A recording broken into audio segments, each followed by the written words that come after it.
Good afternoon, good morning, good evening, everybody. It is Monday, August 3rd, and you know what that means. It's time for the High Risk Wrestling Recap. I am your host, Jeremy Pierce.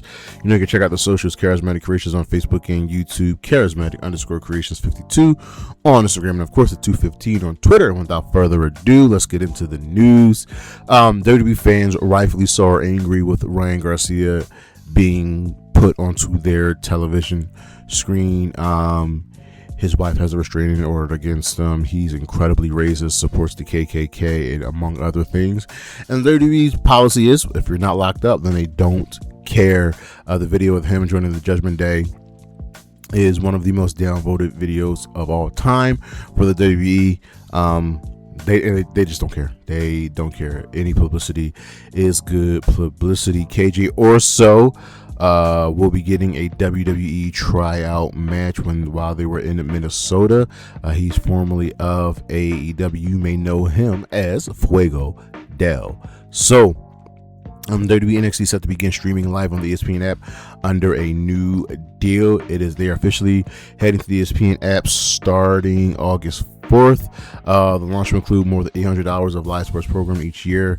They will be continually airing on the CW network, but their premium live events will also be airing on the app. I believe they were airing on the CW as well at one point. Aaliyah Mysterio, the sister of Dominic Mysterio, the daughter of Rey Mysterio, will be starting at the Performance Center soon. They've been trying to get her to go. She's joining. We shall see what happens with her. She wanted to graduate school first. Daniel Garcia was fined for this phone smacking incident at Redemption. He was just being an ass, and it was unnecessary. Kofi Kingston, Xavier Woods, formerly known as Kofi Kingston, Xavier Woods, have released an animated video now that they are officially free agents. It's a really, really good video. I highly recommend checking out. The craziest part is them as the unicorns, and as they're leaving, they look back at the other unicorn with a broken horn, who's Big E, and he gives them the nod that they should go. TNA is losing 2 stars that hit free agency. Mara Sade is now a free agent, but she is in contract talks with them. Also, Jody Threat is also a free agent. We don't know what's going on with her. Maybe she will sign a new deal, but they're losing Knockouts, and they're in the middle of this Knockouts TV title tournament. Mercedes Moné just roasted a fan who said that, she needs to bring her fine ass back to WWE. And she said, for the love of all my fans, please don't start asking me when I come back, so you know where I'm in a good mood, I'm in a good place. And she's tired of that question. She said she's only going back when they induct her into the Hall of Fame, and his ugly ass needs to watch her in AEW. The WWE needs to worry about themselves. They're baffled by Tony Khan's booking of Persephone. Mind you, she's under a dual contract with CMLL, where she's their women's champion there.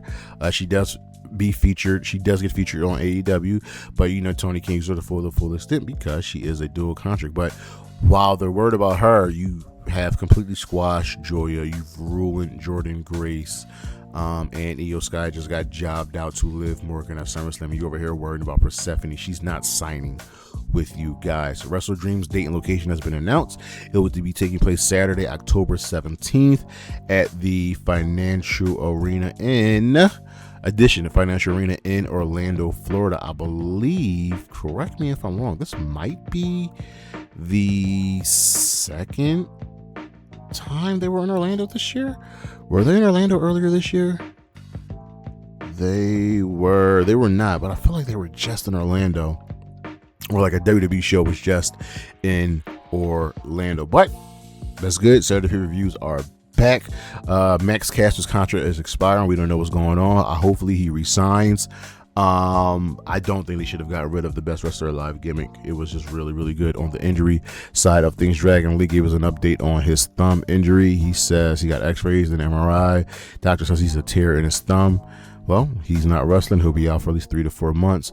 And Brie Bella is injured. She injured her shoulder at SummerSlam. She will be out for about 4 to 6 months. The crazy thing is, her and Nikki turned on Paige. So now Nikki, who just came back from injury, doesn't have a tag team partner.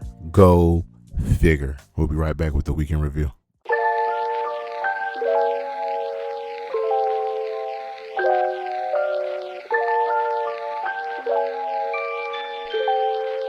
All right, let's get into the week in review. And Lord, oh Lord, oh Lord.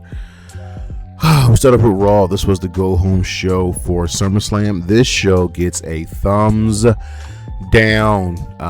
Raw is now entering SmackDown territory. So we open up with Brock, Oba, Hell in a Cell. Brock's in the Oba's in the cell. Heyman does his thing. Oba tells Lesnar that he'll be locked in with the SummerSlam, yada, yada, yada. Oba attacks security, whatever. The same with stuff we've seen the last couple of weeks. Roman was with the Bloodline, and he greeted Fatu warmly. It hyped them up. Our first match of the evening was the Vision putting the tag titles on the line against Alpha Academy, and this was a solid match, but ultimately the Vision were always going to win, and they did win. We then did a post-match injury angle where they took out Otis by smashing his head with a steel chair on the ring post. There you go. LA Knight said everything he predicted about the Bloodline has happened, and Cole called him paranoid, but he's been right every time. Said SummerSlam will be a fight. So Hirooki high power match later in the evening. She's putting the Intercontinental title on the line against Raquel Rodriguez. Javon Evans took on Jey Uso. Took on Rusev. Rusev dominated early, but Evans rallied with an athletic counter. Rusev threw Evans into the timekeeper's area. Evans hit a barricade dive. Rusev applied the accolade twice, but Evans escaped, hitting the stunner, followed by the OG cutter for the W. Hey, aren't you glad you came back to WWE, Rusev? So you could win all of these matches. We got more stuff. But Danhausen and Joe Hendry, was a concert that went over absolutely horribly. The Judgment Day ended up beating down Danhausen in the mini houses, and Ryan Garcia joined, and Ethan Page defeated Rey Mysterio with the Ego Plex. Danhausen and many houses were found knocked out, and Pierce demanded Danhausen return Dom's money.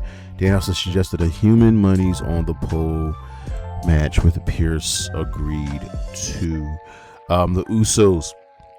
Jimmy said Solo is playing games and should return to the Bloodline. Solo said fans love him and won't return, and told Roman to kiss his ass. Jay did a warning shot bow, and Solo's in the crowd going pew pew pew pew pew pew. Elena interrupted until the Bloodline screwed him, and Keys and Knight and Solo brawled with the Usos. Fatu arrived and attacked them both, and Keys ran out to make the save. So Ruka put the Intercontinental title on the line against Raquel Rodriguez. It was a fine match, whatever. Raquel won after she hit the Tahana bomb after interference from Roxanne Perez. Final, we got a recap of everything that's going on for Punk and Cody, and then Roman and Seth had words with each other, because that's what they do, rehash the same tired crap.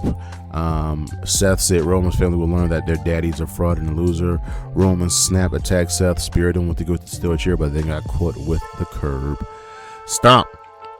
Raw sucked. Over on Dynamite, this show gets a thumbs up. This was the Redemption Fallout show.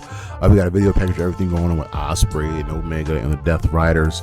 Ospreay confronted the Death Riders, took out Garcia, and told Mox, I'm out.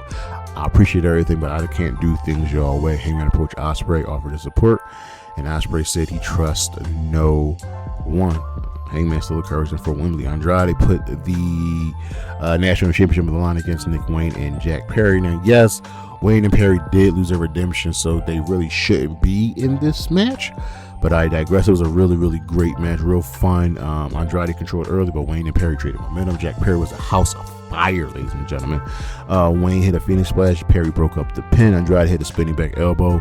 Wayne used the ropes for the nerf, but ultimately Andrade hit the DM for the clear W. Andrade said he'll be the best national championship, and said he's qualifying for the Casino Gauntlet. How you know? The Brawling Birds demanded AEW Women's Tag Team title shot and said they'll be the champions on Collision. They are ready. They're now scared of the Divine Dominion. We were with the Don Callis family, and Fletcher bragged about his redemption win, and I said he went toe-to-toe with the best. Fletcher told Knight to focus on his title. Okada said the International Championship stays in the family, but I think he wants that title. There's tension between everybody. Then led us to our next match, which was the Don Callis family team of Fletcher, Doyle, and Brian Cage taking on Brodito and Speedball in a really, really fun sprint. Ultimately, Speedball hit the double knees and got a roll-up pin, scoring the W for his team. Speedball stared down Fletcher, calling his shot, and the international title being on the line at Grand Slam, Mexico. We had a sit-down interview between the Young Bucks and Cope and Cage. They both hyped each other up, said they both changed the game. Bucks vowed aggression, and Cope and Cage like, you're not putting us out to pasture. Maya World put the TBS Championship on the line against Persephone. I'll see what we're doing with Maya World. I'm not gonna say it's too early for her, but you got to throw people into the fire. Solid match. Persephone had this match won until Chris Statlander stepped in. Takeshita tried to help Persephone with the kendo stick, so Stat stopped that, and Maya hit her fall away suplex pin, kind of with the bridge, and to get the W, which is telling us that one, Persephone and Stat will be facing each other at Grand Slam, and two, Maya and Shida will probably run it back. We were backstage with Mark Davis, who challenged Ospreay to a match at Grand Slam, so they are 1-1. He promised to leave him broken. We got an amazing in-ring segment. First, it was Willow Nightingale celebrating her championship win. Mercedes interrupted, said Sonic contract what she did. Mercedes said she made Willow. Every time I make history, you are in the way, and I'm going to take that smile away. The Divine Dominion attacked. Willow tried to fight off, but the Brawling Birds made the save. Mox put the Continental Championship on the line against Commander. Solid match. Mox ultimately won with the sleeper, but Commander looked great here in defeat. Mox said morality police don't dictate their style, so the Continental Cup challengers will run into the fire. We'll get more about the Continental Cup on Collision. Death Riders also accepted the Dogs. Channel the Conglomeration put the Trios titles on the line against the Demand. Solid match. The Lethal Twist ultimately interfered, allowing Blake did Cassie with the belt. Ricochet scored the pin, and we have new Trios champions. Hangman cleared the ring with the barbed wire chair, but he did get a hold of Jay Lethal. Our main event segment, Kenny and Ospreay just talking about everything that's been on through leading up to this title match. Omega says he always was friendship before the belt. He's learned, from his past. Remember, last time he was world champion, he was affiliated with Don Callis. Ospreay said he lost confidence and he enjoyed being in the Death Riders. He found purpose in the training and the camaraderie and the brotherhood. Omega said Ospreay set a trap and slapped him repeatedly, calling him a liar who troubles under pressure. Ospreay warned Omega not to touch him again and said he carried AEW when Omega wasn't there. Ospreay vowed to pull the trigger at Wembley. And we'll see what happens. Over on Collision, this aired on Thursday because obviously SummerSlam was airing on a Saturday. This was the Redemption Fallout show. This show gets a fist, and ladies and gentlemen, this team is now all elite.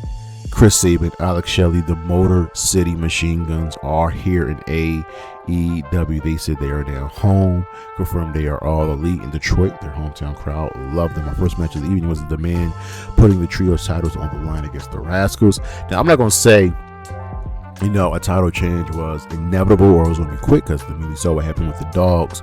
But I wouldn't have been surprised if the Rascalz had won. They're working their way up. Ultimately, the man did win the match. The Conglomeration were backstage, talked about the Continental Cup. We got the Ice Bucket Challenge. Our next match was Tomohiro Ishii, Ciampa taking on Nick Comoroto. He easily ran through that man, and he vowed to focus on the casino. Gone. The Hangman thanked Brodito and said, yo, Trios titles, let's team up. So we got that. The Brawling Birds and Hazuki teamed up to take on Athena, Diamante, and Billy Starks, the MIT. One of my favorite matches of the week because I love me some Hazuki. This was a barely even match. Brawl broke out. Hazuki sparked a comeback with a rapid offense. The Birds had the two birds, one stone to get the W. After the match, Divine Dominion attacked the Birds on the ramp. Athena dropped Hazuki. The Birds were left laid. The heel stood tall, and it was announced that Hazuki will be taking on Athena for the Ring of Honor Women's Championship at Death Before Dishonor.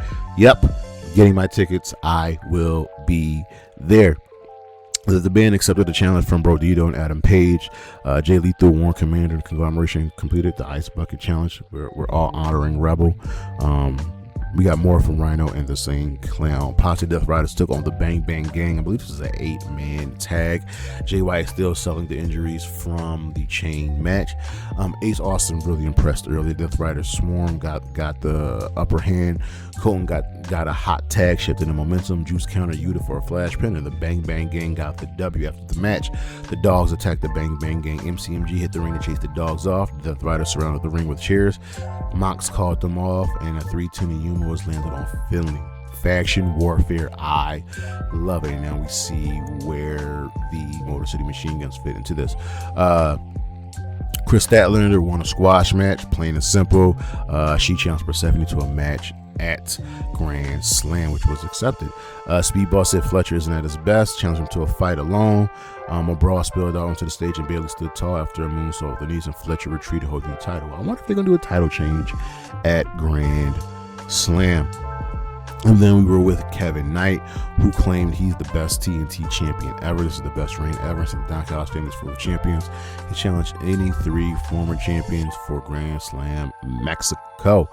Jay Lethal took on Commander. Commander got the W with the rope walk shooting star press. Did not see that coming, but Commander been on TV for the last couple of weeks, so he's celebrating this win. Jay Lethal was frustrated. Let's see what we follow with that. Our main event was Will Ospreay taking on Daniel Garcia.